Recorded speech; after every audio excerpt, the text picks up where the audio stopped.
So I'm Okay. here. Yes, I'm here with Gregg Korbon. I'm so happy that you agreed to join me amidst your busy life. And it sounds like a lot of caregiving going on in your home as well. Would you mind asking that question again for our death doulas that'll be tuning into this possibly at the for the recording later on, what you were just asking me? Oh, of course. Yeah. Let me just introduce myself a little bit. Okay. So my name is Gregg Corbin. I just retired a year ago as an anesthesiologist after about 50 years. And uh, the the thing that makes me of interest to the death world is 30 years ago, we just had our celebration of his death day, 30th anniversary of my son's death day. Brian Corbin. He died when he was 9. And up until that time, I had had some paranormal experiences in my life, but I was totally in my head and totally uh, uh, uh, rejecting any paranormal experiences that I had. I was totally bought into the media paradigm. There's no such thing as ESP and all that stuff like that. Okay, and then Brian kind of came along and shattered everything.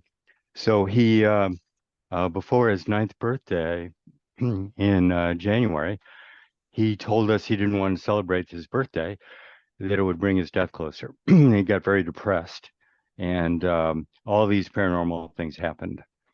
And then we took him to therapy. We couldn't find any issues to deal with. And then as the spring came along, he came out of it, and then he became very joyful. And then he said it was time for his birthday party, but it was going to be a happy spring party. And so we planned it and everything like that. And it was the day of his little league baseball game. So we had his birthday party, and then we took him to his baseball game, and then he uh, was having a wonderful day. He was the littlest kid on the baseball team. Wasn't very good at baseball. Was afraid of the ball. And then we took him to the game, and he lost all his fear. He was having the best time. He asked the coach to put him in to be the pitcher and all kinds of stuff like that. So he got up to bat, got walked to first base. Next kid hit a triple. He ran home. He on the way over, he said he wanted to score a run more than anything. So he scored his run. He was the happiest boy. He just waved to us as he went to the dugout, and he lay down and he had an arrhythmia and died. And then all this other paranormal stuff happened. Then and we went back home and we saw I'd put a sign on his door. Brian's on a trip. Don't worry about me. Okay, so that was my introduction to the fact that I didn't know what was going on. And Brian was my guide. My love for him that took me in many wonderful places. Okay, so that has put me kind of on the periphery of medicine since then. Um, Now, my question to Evangeline is, I have a dying brother in my garage apartment right now, and hospice asked, "Are we interested in having a death doula?" Well, I had no idea um, what would make somebody a good candidate for a death doula.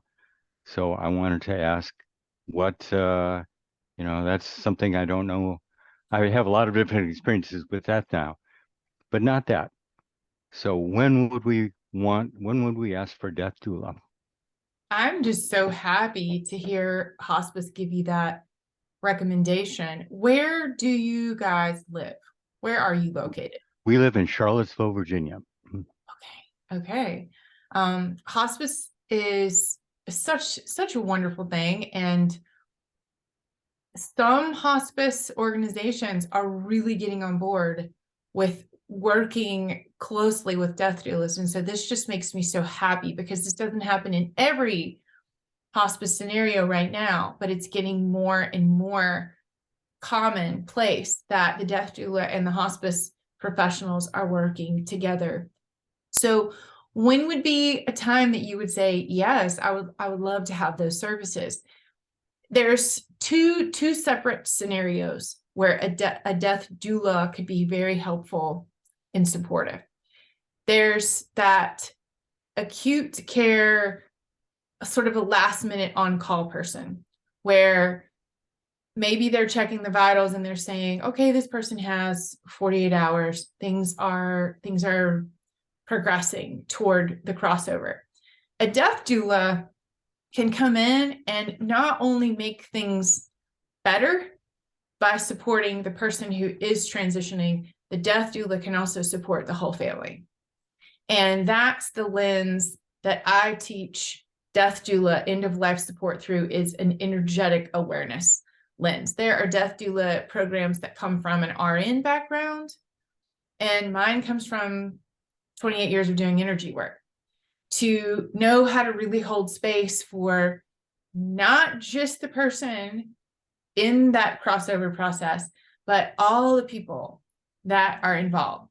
So sometimes it is we would like to have some support here. We would like to have someone come in and lovingly hold space and do energetic work. That's one way a death doula might serve. Some death doulas work really closely with someone not in an emergency, the life is ending kind of situation. They begin to work with them to create an end of life plan. And that is more like consulting, coaching, assisting someone in sessions that are just professional sessions on what are the intangibles that are really valuable to this person, that they have that non-tangible emotional trust worked out, along with taking away the overwhelm of all the paperwork and all of the things to put those end of life wishes in an organized way. It really helps to have a professional who can do that for you and lead you through creating your end of life plan.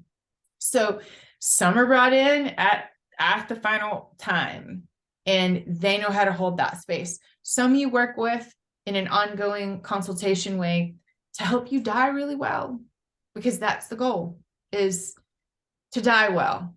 And it sounds like your son did that. I mean, it has to be a story that inspires so much awe and takes people's breath away. I mean, just as I heard you tell it, and I already knew bits and pieces, but just to hear you tell it, like in one of the cultures that I love the most, they call it talk story in Hawaii. You know, if we're going to sit down and talk story, there's this like therapeutic story medicine that happens. And that's just how I felt witnessing this story, witnessing your experience of it. Did you say it was 30 years ago? Yeah, it's 30 years. And it took me about 20 to be able to talk about it, and write about it. And, even then, there was a tear in every word. I Oh, mean, and still, it was so powerful. And the backstory is I just looked at the book, and I started reading some parts that I hadn't picked it up for maybe a year or two. And the backstory was I could not write. I could write technical.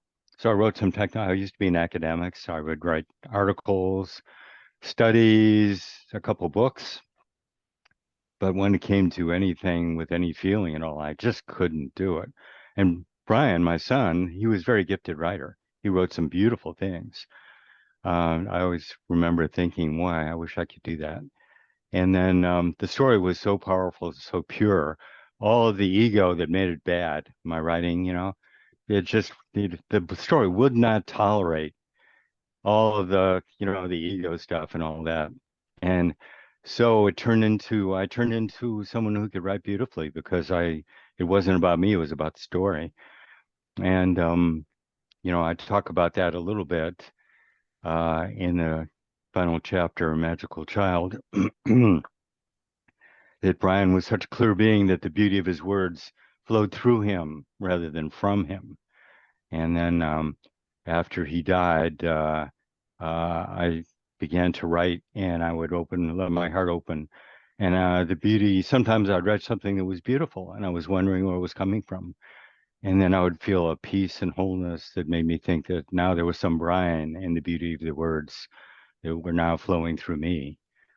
So, that was, and the book won several awards, first prize at the London Book Festival, which would have been unthinkable before, before the purifying process of telling that story. I can so relate to you too about being able to write technical and how non-vulnerable that is. And I say same. My first book, it's just like, here's how you can do this as a career. If you want to be into these things, I could write that in my sleep, but then writing about my near-death experience, that was just a whole different level of raw and openness and vulnerability. But like you said too, when the purity's there, the story writes itself. The story, like you said, it will not allow any of that ego and overanalyzing. So I love so that's one of so many gifts, right, that have come to you from Brian. And I know all of my group are really going to be fascinated in whatever you were saying were paranormal experiences that you had leading up to this that you were maybe just kind of not ready for, since you were in such an intellectual linear life, right? But what were some of those, if you wouldn't mind telling us? And then you said that, Ryan, there were also paranormal experiences that happened all around the actual process of like when he crossed over as well. Oh, before, during, and after. Yeah, it was like, it was like this reality was orchestrated on so many levels. I couldn't get it in my head. I had to start writing it down. It was just way too much stuff going on. I'll give you an example of, what was going on before. So he became, uh, after he first told us that he was going to die, never make it to double digits, he said. Um, he got very depressed. My wife is a pastoral counselor. And so this like was right up her alley, dealing with death and all that stuff like that. But uh so he had trouble sleeping. He didn't want to go to sleep. He was afraid to go to sleep. So she would go and spend hours with him at night. And then during this really dark period, a Luna moth. Have you ever seen a Luna moth? They're like this big. Mhm. Okay, the only time I've ever seen a Luna moth was during that dark period. A Luna moth would show up, there was a full moon, and it would shine on the Luna moth, and it would come to his door, glass door, and tap on his door. And it did that for 10 nights straight. Tap, tap, Oh, tap, tap, tap. It was like the Edgar Allan Poe, tapping, tapping at my, something door. Um, so, I mean, I never told anybody about that. There was so much going on, so many things that I couldn't include it all. It was just too much. But, that was one of the things that happened. Uh, let's see. Okay, so let me tell you, your original question was what had happened before. Okay, so um, the thing that comes to mind was, okay, let me tell you, there are two stories in martial arts.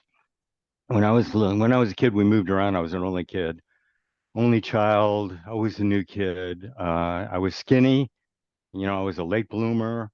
I got picked on a lot, and so I joined the army, and I had some experiences there, and then I was assigned to Korea in '68. Back then, South Korea was a third world country. The villages did not have um, electricity. The young people, there was no economy.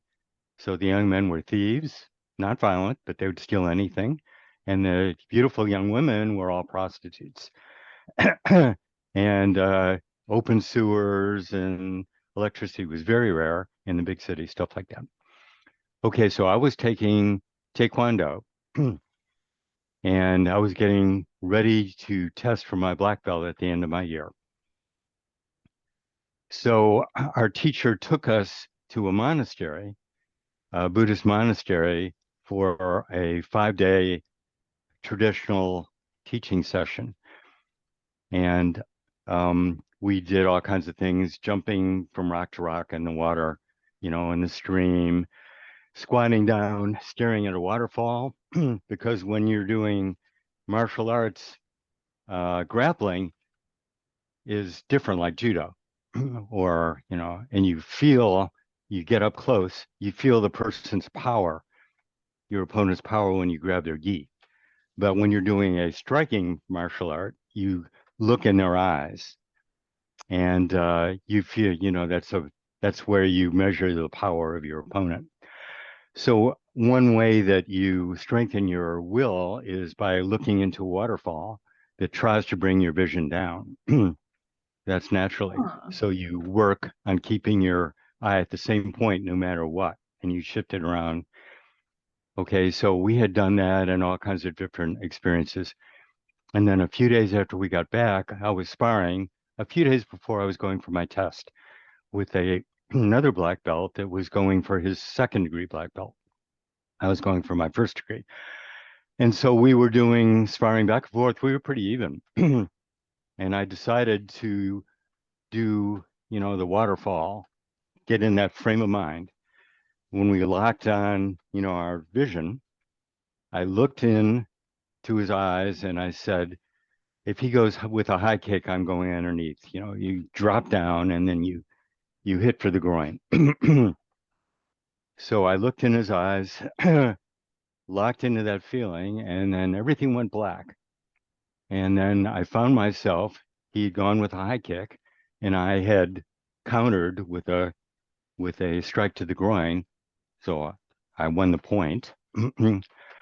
But it was really interesting. We both stopped fighting at that point and walked away. Never said a thing about it. And it took me maybe 20 years to figure out what had happened.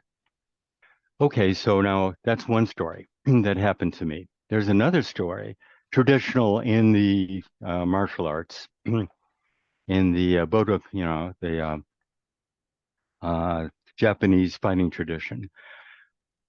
A samurai has been ordered to go to this neighboring, lord and assassinate him because whoever the shogun did not like this lord. So there's the samurai goes to the castle, knocks on the door. He's admitted in. He gets an audience with the lord. He draws his sword and says, "I'm here to kill you." The lord spits in his face, and the samurai feels a wave of anger, realizes it, puts his sword away, and says, "I will come back tomorrow." Okay, so the two stories actually fit together. Now, uh, can you guess how they fit together? Hmm. Did you reach this awareness with him of like, oh, we don't need to do this to each other? Was it like some kind of knowing that you shared? Okay, so I had become one with my opponent. We had acted in perfect synchrony. I lost all consciousness. Everything was black when I did it. But when you get to that state, there's no point fighting. You are your opponent. So why, so What are we what's the point doing? of fighting? Whatever whatever attack will be countered, perfectly. You're in Now sync. yeah, Yeah. no. But if you're in a state of anger, you cannot achieve that state of oneness with your opponent, which is what, Oh. which is what a samurai always attains to. So when you had these experiences and you say that you were not, though, like really interested in paranormal or spirituality or whatever, what were you like? Like what were you like compared to who you are now before everything with Brian? And did he, oh, and part two of that question is, did Brian try to show you like the other side, and try to bring those kind of things into your world more. Well, yes, Brian was a gift. That's why, I love sharing his story. I mean, he was, okay, so he was to me an embodiment of the Christ consciousness. Mm-hmm. And Christ consciousness is, I think, if you look at our band of consciousness that can exist in the physical world, at the very, the most difficult edge of positive is the Christ consciousness, has trouble incarnating. It's easier in a child, before puberty and all that stuff like that. And then the other consciousness at the other extreme is Satanist. Satan, extremely selfish, lustful, powerful, sinful, Mm-hmm. as opposed to, so both of those exist on the very fringes. And uh, and they both try and incarnate. So that's our experience in the middle, is trying to uh, manage which energy we follow and allow into our lives. Um, so there's a uh, there's so much, like, okay, in my book I talk about when after he died, I had all these things that led me to the Monroe Institute. Ooh. Okay, so turns out that the guy who wrote the book Magical Child, Joseph Chilton Pierce, was uh, traveled all around the world and met all these wonderful, gifted kids, the most brilliant, gifted avatar kids in the world. And he would study in India at ashrams, and he would travel around. He wrote books about cracking the cosmic egg, consciousness. He was kind of at the forefront back in the 70s, best-selling author. So it turns out that he lived right here, and I was led right to him when I was trying to understand what was going on with Brian, this magical child. I mean, I could talk for hours about all the things that happened while he was alive and afterwards. Led me there, and uh, Bob Monroe. Okay, so this area, Charlottesville, for some reason, has attracted some of the leading writers and thinkers in consciousness. We got the Declaration of Independence from here, Charlottesville, Madison, Monroe, and Jefferson. We got the Bill of Rights. um, the first books ever written in the West about near-death experiences. Okay, that was Raymond Moody, Charlottesville. Oh First, my gosh, I had no idea. first, for I know, first books in the West. I didn't know this was here when I went looking. These people were right here, the best people in the entire world. Gifted gifted spiritual children. Joe Pierce. The first books in the entire Western world on out-of-body experiences. Robert Monroe. The first books on remote viewing. Right here. Joe McMonagle, Skip Atwater. They started the military intelligence remote viewing program in the 70s. Let's see, the very first books documenting in the Western literature, documenting reincarnation, Ian Stevenson, Charlottesville. I mean, we're talking Europe, we're talking, North and South America, all that stuff like that right here.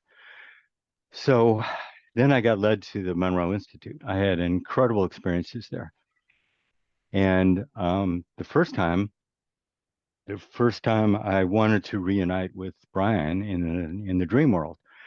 So this was the last tape, the last guided meditation, and I created, uh, a garden and put some of his favorite things there and waited for him to come. So, so he came, and I said, "Oh, I'm so glad to see you. This was such a wonderful reunion." But then he turned to stone, to a stone statue, And I realized it was not my will was not wise enough. uh, this is not what was, what was supposed to happen. So I got very tired, gave up all control, floated away up into the void, and there was a stone vortex up there. And I said, well, that looks like a good place to visit, good place to rest. So I went up and rested there, and this pure, intense light was shining. And then all of a sudden, I sensed a presence, and it was this chipmunk, which was Brian's favorite animal, which shows up. It showed up on his death day, right in front of my door. I mean, it's that kind of, it still happens. And this chipmunk looked in my eyes, and it was Brian. And then this white, incredible feeling of love turned everything white, and I got reprogrammed. So that's like one sentence in the book. You looked in my eyes, it was Brian, and I felt this all-encompassing love. Well, what I didn't write about was that changed my life. I got reprogrammed, my energetic level changed after that, and then more stuff happened. So, but you would know it from reading the book. So, I am so excited to read the book. I'm definitely getting one. And yeah, will you just right here, right now, go ahead and tell my students what is your website so that they can go there, because they're going to be like, holy moly, because yeah, in Monroe Institute, you're just speaking my language, which I was going to give you this big intro, like, because I wanted to say in the very beginning, I did not know why on earth Raymond and I chose to do the weekend that we did, with it being furniture market, when we had both doused and we both got, this is the weekend. This is the weekend. Now I completely understand it. And I knew at the time there's a good reason. This is so right. Even though all these people are having a hard time finding rooms, but just meeting you is one of so many of these connections that happened with it being that group of people at that time. And so just even hearing all these other things, like as you're telling me your story, I'm just like, man, I'm so glad that you came. I'm so glad that I met you through Raymond. And I know how many other people in my local community feel that way about the forever friendships they made by hosting people that couldn't find a room. That was the reason why they didn't have a room. But how fascinating about Charlottesville and the fact that you guys ended up there. How long had you lived there before having Brian? okay, so we moved here. I did a fellowship here. Uh, I did a fellowship here in what 79, 80, a pain fellowship. At the time, Charlottesville had the #1 pain clinic in the entire world. It was a new field. And we thought, as anesthesiologists, since we could take away pain acutely, I can numb up your arm and take away pain, that we could do the same for chronic pain, which is totally different. But anyhow, so my field was pain management, which turned out to be totally, you know, um, the medical treatment of pain was like a crock. Um, when I had then I came back, went away for a year to Duke to be with my fiance, came back up here, joined the faculty at UVA, and back then our goal was to take these people off of all these chronic addictive medicines and rehab them. I mean, that's basically what we tried to do. Well, the movement backed by Big Pharma was to put these people on narcotics. It's good for acute pain. So anyhow, I could see that the academic field was getting taken over and going in a very harmful way.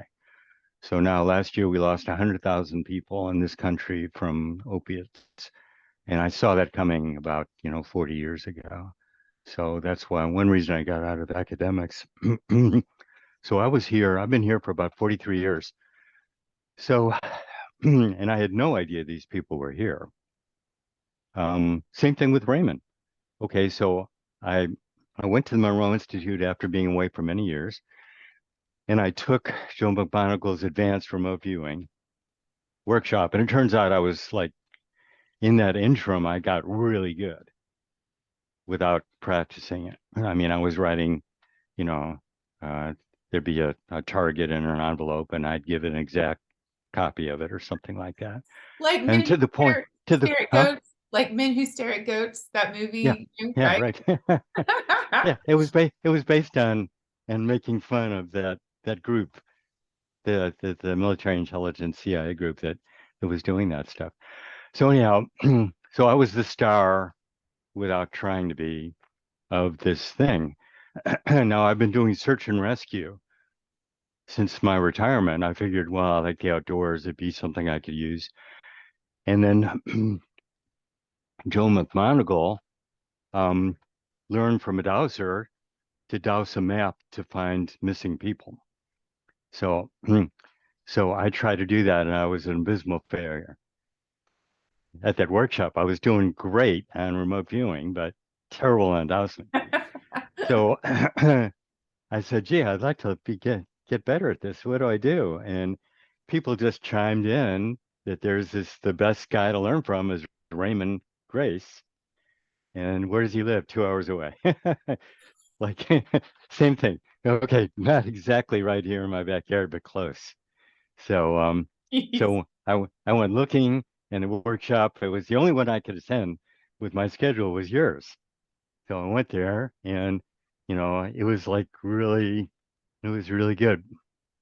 I love what you said when you emailed me too, and we connected after the class. And I think that would be so good too for my students to hear, because a lot of them were there. A lot of the people in my Death Doula program were there at the workshop. And how did you say it when you said, my only complaint was that Raymond makes it look easy? Is that what It you said? makes it look too easy.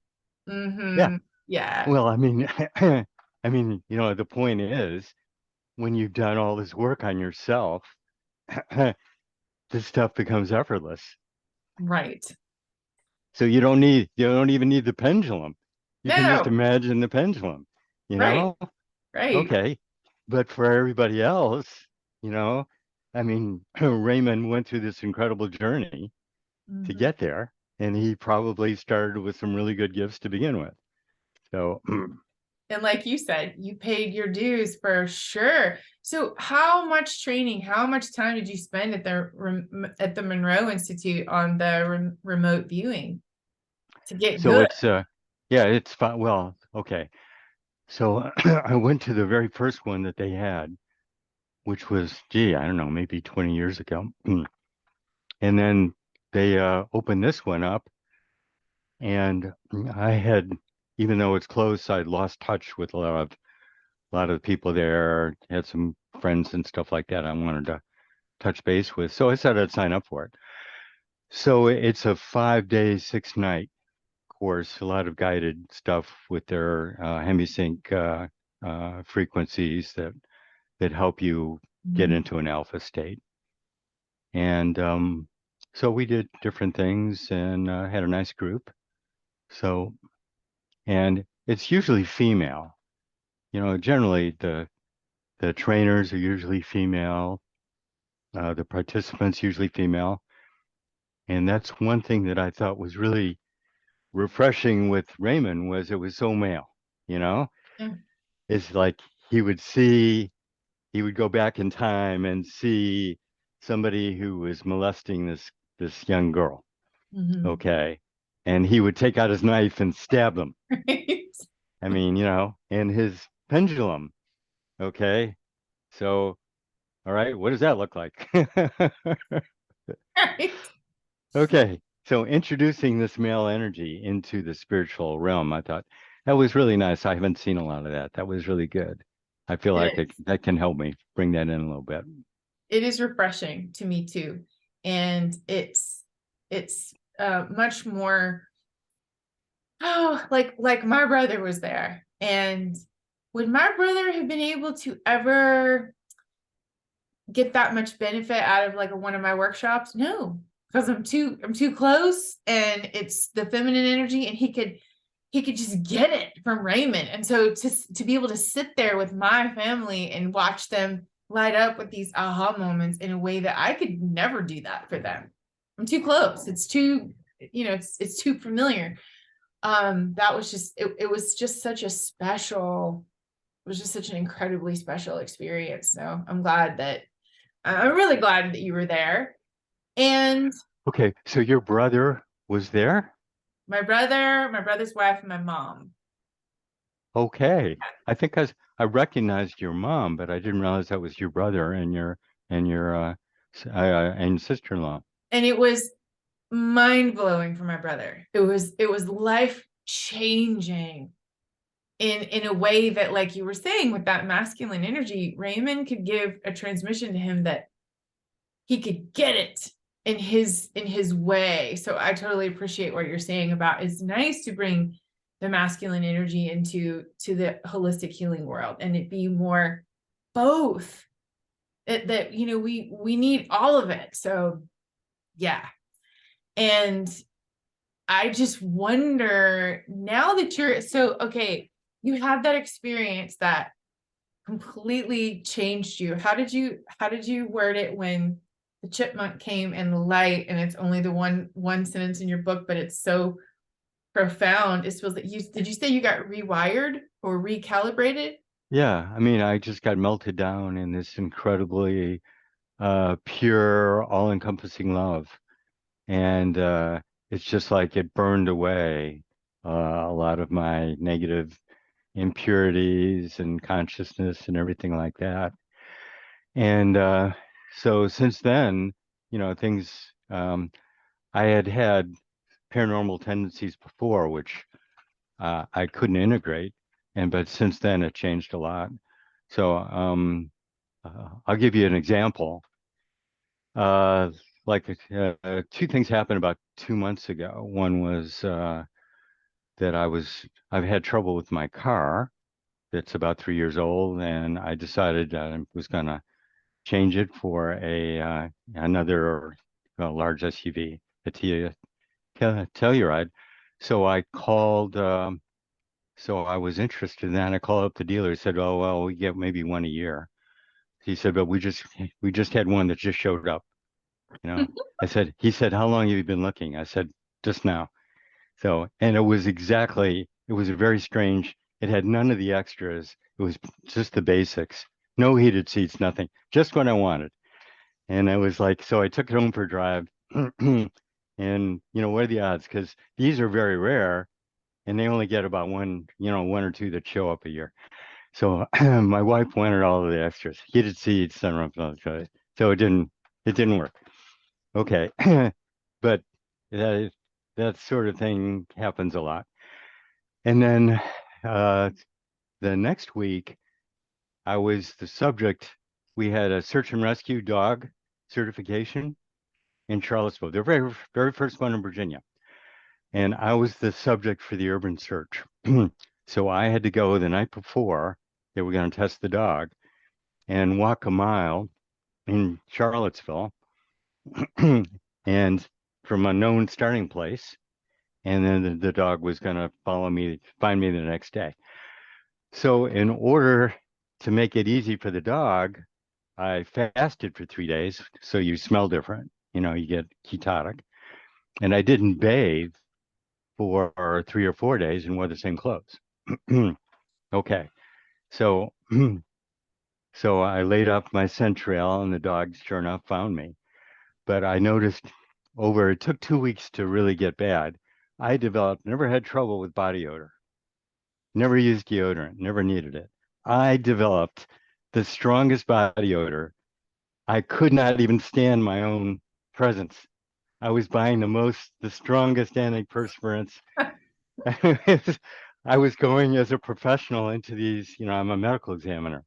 I would take a shower, I'd go in and I would go, this is like embarrassing. So it took me 2 weeks. I ramped up and then uh, I tried to, so it took another 2 weeks for it to come back down to normal. From you going into ketosis so hard? Is that what? No, for me not bathing and trying to smell bad. So that is so fascinating though, because it's like once you bathe, why would that change My your whole? body was putting out, I have no idea. My body had been programmed to be as smelly as possible. And it just kept, over 2 weeks, it kept getting more and more and more. And then when I really, I looked up everything, I had my intent to bring it down. It came back down, but it wasn't quite as, now I still need to use deodorant, but I'm socially acceptable.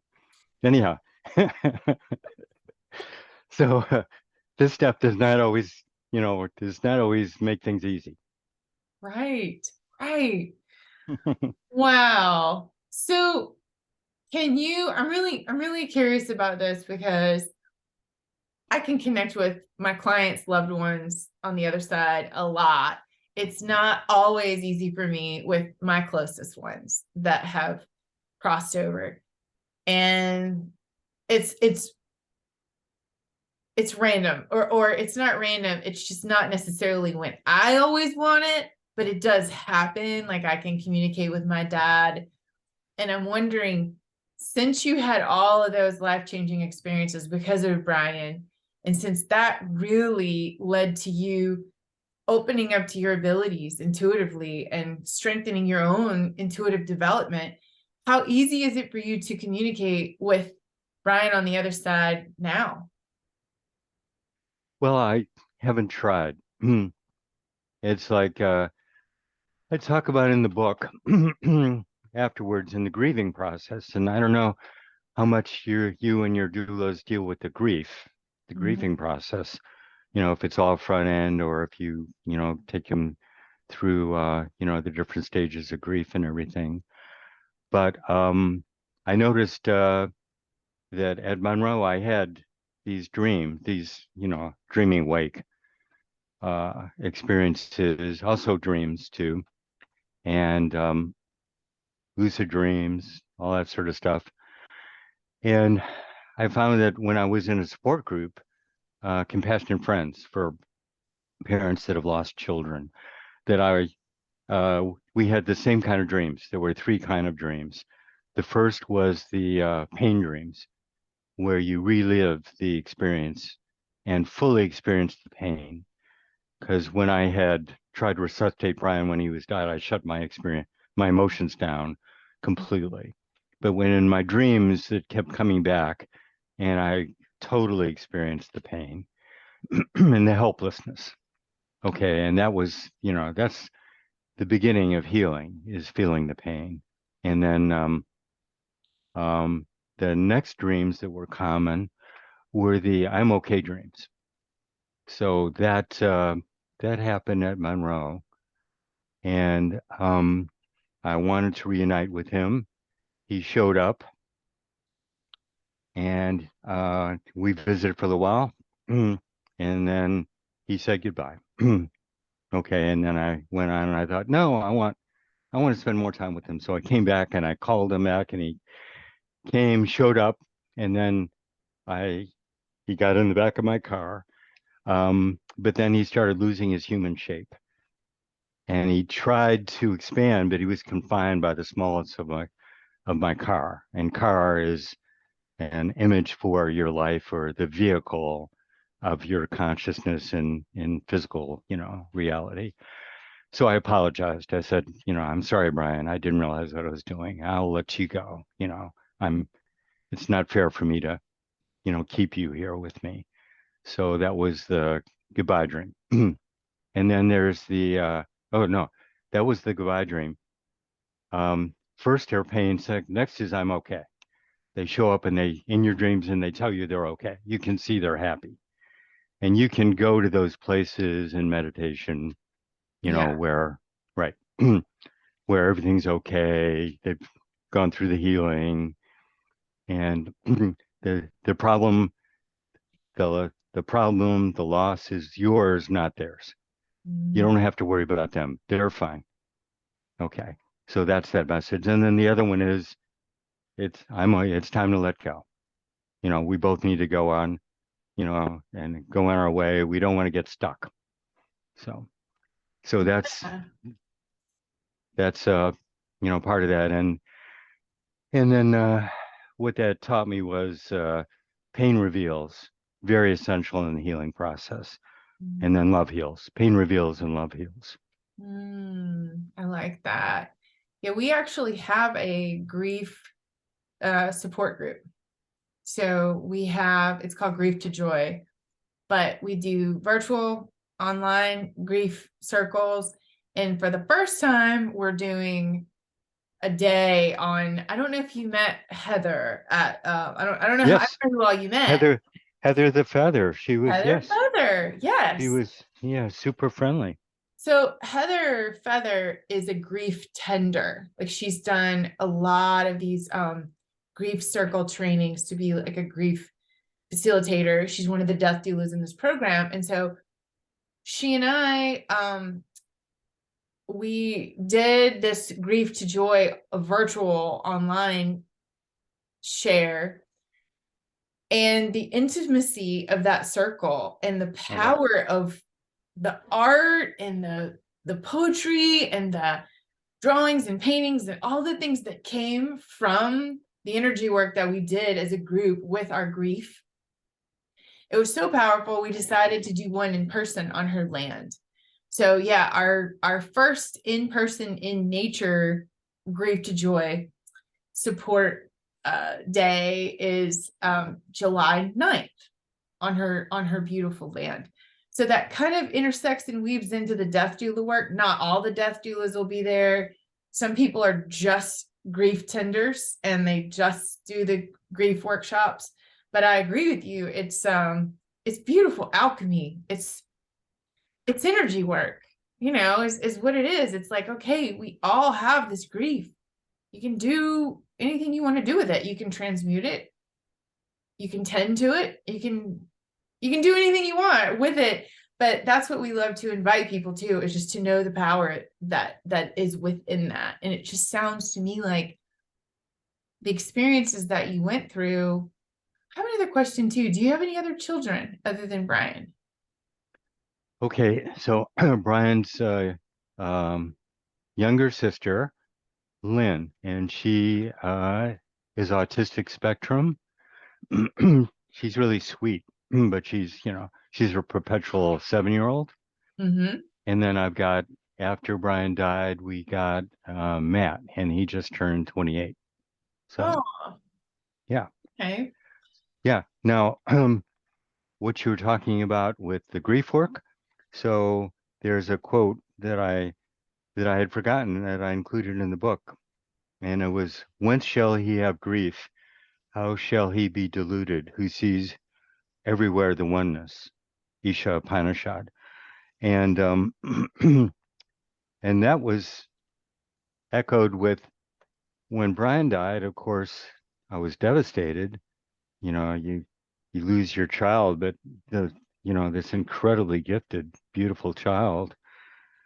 But how do you grieve something that was clearly supposed to happen? I mean, even at that stage of my awareness, I mean, he left notes. He gave himself a going away party that morning, his birthday party. I mean, he was joyful about his death. It was supposed to happen. We were all supposed to learn from it. How are you supposed to grieve something that was supposed to happen? And if you trust the process, was going to lead to a one more wonderful consciousness that wasn't there before. So, Wow. And so how did you answer that? I mean, because it sounds like I see it in you, I feel it in you that you absolutely trust and celebrate that now. But I can only imagine. I know for me with my near death experience, it certainly didn't come easy. Like you said that to me in the email you wrote me. You paid your due, like these are your dues, like these are the things that you've gone through that have brought you to that gratitude, that deep, deep gratitude that the worst things ever are the gifts. And I get that, because it's like, what could be worse than me losing that child that I carried and almost dying. And it was Mhm. the best gift that I've had It in was this the whole thing. worst thing. Yeah, it was the worst thing and the best thing. Yeah. First Both best. together. Both together. Mhm. Right. Yeah, same for me. You know, it could not have been more powerful without killing me. Yeah. Yeah.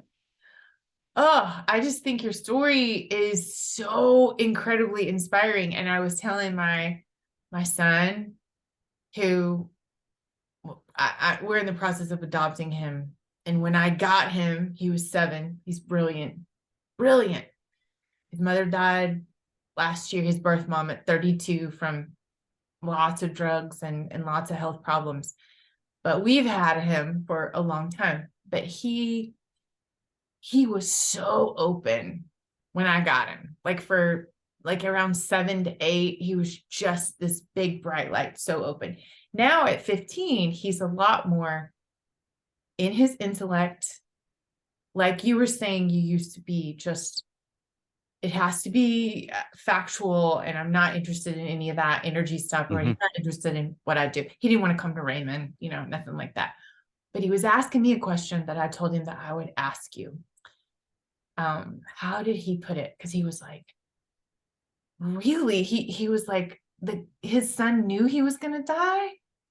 How did he say it? I'm trying to remember, because it was like I can see those little glimmers of all that magic, and all that spirit is still very alive in him, even though, like you, he's resisting it. And like me, I'm sure before my near death experience that just like blew me wide open and changed it all.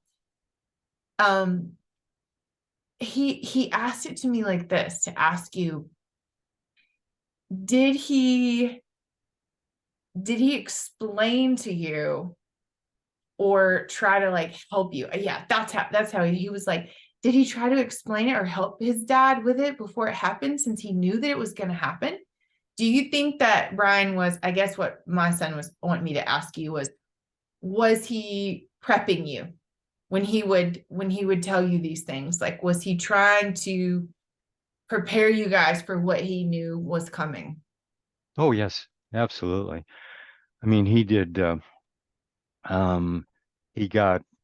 He died the day before Mother's Day, and so he had bought all his Mother's Day presents and all that before, which he never, had done. And then he even got my Father's Day present in advance, which was, like a month later. And I mean, he he uh you could just watch, and of course you didn't realize it at the time, but he was tying up all his loose ends. He was making amends with his, people that other kids he had trouble with. He was healing that. He had a girlfriend, and he wrote her a letter. That was another thing.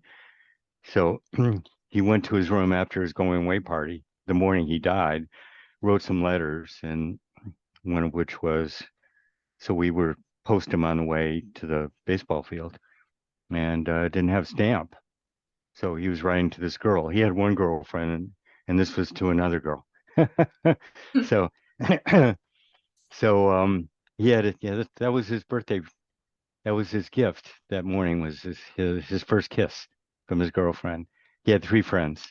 So, and so he wrote this letter to this other girl and turns out when I gave her the letter later, years later, um, she said he called me that day, and she said I could tell it was something special. I mean, she was a little girl back then, and this is like, 20 years later. But he called me, and there was something special about that. He was saying goodbye. So Wow. so he wrote this letter to her, and so I said, Brian, it won't get delivered. Doesn't have a stamp. He said, no, you don't understand. It will get there. So put it. He was very strong-willed. So he put it in the mailbox. Went off, and then he died. And then um, somehow in my grief, I pulled it out of the mailbox, and it was only, like 15 years later that I had the strength to deliver it. But he was right. So, but he was like all of these things. I mean, there's so many more things that happened before, during, and after. It was just like the universe was orchestrated by an intelligence so way beyond me that this was supposed to happen. So, There's no way going through these things like you have, there's no way that you cannot trust it, is there? I mean, like you, it had to take your trust factor through the roof. I mean, is that how you feel now? Like when you ended up with me in Kernersville, North Carolina, that one weekend, it's like, yep, there's always these things at hand that are at play that we just don't even need to, we don't even need to understand it all, do we? yeah. Well, my wife just yesterday said, you just kind of follow your intuition and you go off in what seems like all these different directions that don't make any sense. And when you look back, you see it was a straight line, you know? Mm. So, yeah, there was that. And, so anyhow, you'd go into it, but, and I am so compulsive that it just, it's so hard for me to relax, give up control, let things happen. As an anesthesiologist, I'm a perfectionist, and I had like really good luck in my career. I'm the only anesthesiologist I know that never had a death, in 30 years, never had a serious complication, never had really any problem. So I've been very lucky, and I've worked very hard and worried a lot. But this, it seems to me like Raymond, once once you uh once you have the trust, you should just go ahead and just let it, let it work. I discovered early on in my lucid dreaming, mostly at the Monroe Institute, this is like, 25 years ago, that I could make things happen in these lucid dreams, but they were limited to my intelligence. And it was much better for me to not try and control my dreams, but just open up to the infinite intelligence to learn. I ask, what do I have to learn instead of trying to make things happen? So, I love that. Um, so I can think of all the people that I want to get your book for as gifts. And I know that a lot of my death doulas are going to want to order your book. And who knows, maybe you want to come to Feathers Land sometime when we do our grief alchemy energy work. We would love to have you. And do you mind? Would you tell me a little bit more about your situation with your brother? Is it your brother or your brother-in-law that's dying in your home? right. Yeah. So, I retired and I overcommitted so I wouldn't get bored. And that got out of control. And then I signed up for the search and rescue training, and that was pretty busy. And then 4 years ago, before COVID, I signed up to go through training to be a reserve deputy sheriff. And that, okay. And so, and then my brother-in-law started having all these strokes, and that all happened. So we brought him to live with us about a year ago because he was in nursing homes and it was not working out at all. We were paying huge amounts.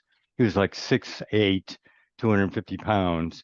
They charge you an extra 60,000 a year to have a second person, help turn him because he's big. And then he'd be, in a dark room by himself with a dirty diaper as he went downhill. So we brought him home, and he was like one of the most selfish people I'd ever met. Very unhappy fellow, no friends. He was very bright. Uh, my wife's family has this rare genetic condition where they get strokes at an early age. Mm. And it turns out that nobody in anesthesia had ever heard about this. So whenever one of them would go for surgery, I would go talk to the anesthesiologist. You have to be careful. They're much more likely to get a stroke. You don't want to do this. You do want to do that. Like, and I tried to write it in the journals, so that the anesthesiologist would know to look for this. It's 1 in 10,000, so it's kind of rare, but a big hospital sees 3 or 4 a year, Mm-hmm. but they don't realize it. Okay, so he started getting all these strokes, and like Catherine has cousins that started getting strokes and were in a wheelchair in their 30s and things like that. So both her brothers have it. She doesn't. So, and you pass it on, half your offspring get it. Wow. So we have him here, and we have our other brother who's been getting strokes, who's in better shape, who's probably gonna, he's probably gonna, when Art, and it looked like Art was gonna die within a few weeks of being here, but I think he got such good care, and he's so contrary. You know, he's never been successful and making friends and having positive energy. So he has flipped to having negative energy. So he will, create arguments, anything he can do. Mm-hmm. So the fact that he is so much trouble for Catherine, I think has been keeping him alive. She said, his life quality of life is so bad. Why is he hanging around? I said, probably just because, it likes really to torment you. Well, what was your response when hospice asked you, would you like a death doula? What did you say? Well, he's not at all spiritual, and he's not really verbal at this point. But one thing I've noticed in the last couple of weeks that he's doing, just like uh, Brian, leading up to the couple of weeks before he died, he was saying, I'm going to take a trip to Wisconsin or go here and there. He would put himself in a box and start closing it up. He's saying, I'm, you know, to be shipped to Wyoming or something like that. And then the night before he died, Catherine was coming home in her car and she saw Brian on the driveway and he had his little wagon with his teddy bears. And she said, "Where are you going?" He said, "I'm going on my trip." And she said, "Well, you can't go on your trip. You got your party tomorrow." So she stopped and they sat on the side of the road and he sat on her lap. He said, "Why don't you have a camp out tonight? That'll be your trip. We'll pitch a tent." He'd always been afraid to sleep by himself. And so the night before he died, we pitched the tent. He was out there with our dog Sasha. Now, Sasha, we had amazing dogs. And Sasha was the bravest dog I'd ever seen.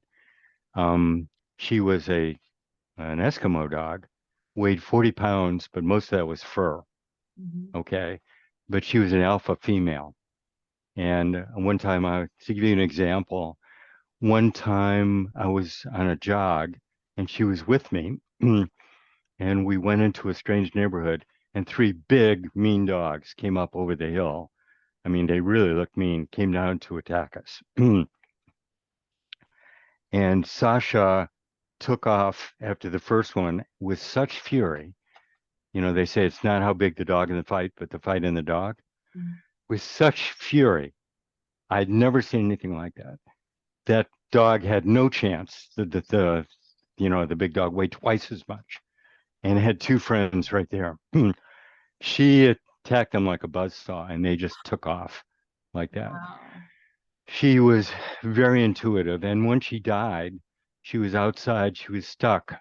And she sent my wife a, a, a message that she was stuck and she needed help. And so we went looking for her and we found her and made a little bed for her to die. But so I think that Sasha was supporting Brian with her courage. Mm-hmm. Mm-hmm. And you said that he had been sad about having to leave, was that for a while? And like, how long did his sadness persist? And then when did he get happy again? Because it sounds like you were saying about his day was just the best day ever he was having. So when did it go in a different direction for Brian? Okay, in January, that's when he said he didn't want to have his party. So he was confronting his death. And probably for the next month, it was very dark. Mm-hmm. Okay, we were having trouble getting him to sleep and all kinds of stuff like that. His appetite fell off. And then as the day started getting longer and switched into spring, he left that and and he started becoming more joyful. So it was spring. So, Okay. Well, I could talk to you forever about all of this, and I just love talking to you and am very excited to read the book. What's next for Gregg with two G's? I mean, what do you see? What's coming down the road? What are you excited about, and what are you into now? that's a good question. I don't know. So Mm-hmm. I feel like I'm really busy right now. I have another book that I would like to write from all of the things that Brian and all the people, the teachers like you have taught me in the last 30 years. I've had the best teachers. I've been so lucky. And I think it would be helpful to pass that along. I do outdoor challenge course stuff. That's been a hobby of mine for 50 years. And I think that would be the basis of it, you know, because challenge course is basically trying to speed up consciousness development, Mm-hmm. you know, consciously. And I think that all of these experiences kind of go together with that. So I'm too busy now for the next year. I've got all these organizations and stuff that I'm involved with. When that's over, I think I'm going to let it go and go into a place and let another book, come through me. I can't do that for a year, but that's what I want to do.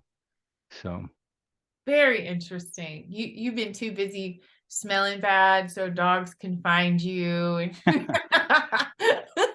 doing all yeah, kinds of really interesting, fascinating things. Wow.